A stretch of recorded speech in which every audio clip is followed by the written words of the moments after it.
বৃষ্টি থেমে গেলে ছাতাকে যেমন বোঝা মনে হয়, ঠিক তেমনই প্রয়োজন ফুরিয়ে গেলে মানুষকে। যেই জলটা বেশি পরিষ্কার সেই জলে মাছ থাকে না, নোংরা জলে মাছ বেশি। আর ঠিক তেমনি মানুষও যত স্বচ্ছ, যত ক্লিয়ার, যত স্পষ্টবাদী, ততটাই একা।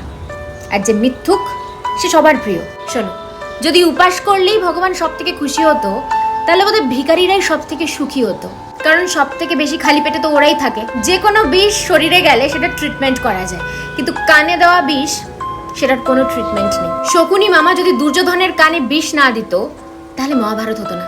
আর যদি কুজি মন্থরা কৈকেয়ীর কান না ভরতো, তাহলে শ্রী রামচন্দ্রকে 14 বছরের বনবাসেও যেতে হতো না। ইন্টারেস্টিং না? একটা জলের ফোঁটা যদি কাদায় পড়ে সেটা কাদা হয়ে যায়, আর সেই জলের ফোঁটাটাই যদি গঙ্গা জলের মধ্যে পড়ে তাহলে সেটা গঙ্গা জল। জলটা তো একই, বাট পরিবেশটা ইম্পর্টেন্ট, যে তুমি কখন কার সাথে মিশছো। দেখতে তো দুজনেই কালো, কিন্তু আওয়াজ বের করলে বোঝা যায় যে কে কাক আর কে কোয়েল। ঠিক সেরকমই মানুষের স্বভাব আর ব্যবহার দেখে বোঝা যায় যে কে আসল শিক্ষিত আর কে মূর্খ।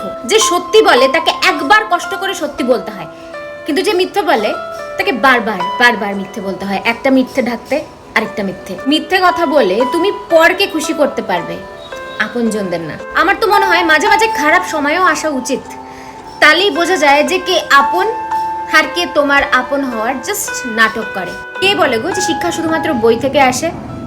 মানুষ আর জীবন যে শিক্ষা দেয় সেটা কোনো পাঠ্যপুস্তক দিতে পারে না।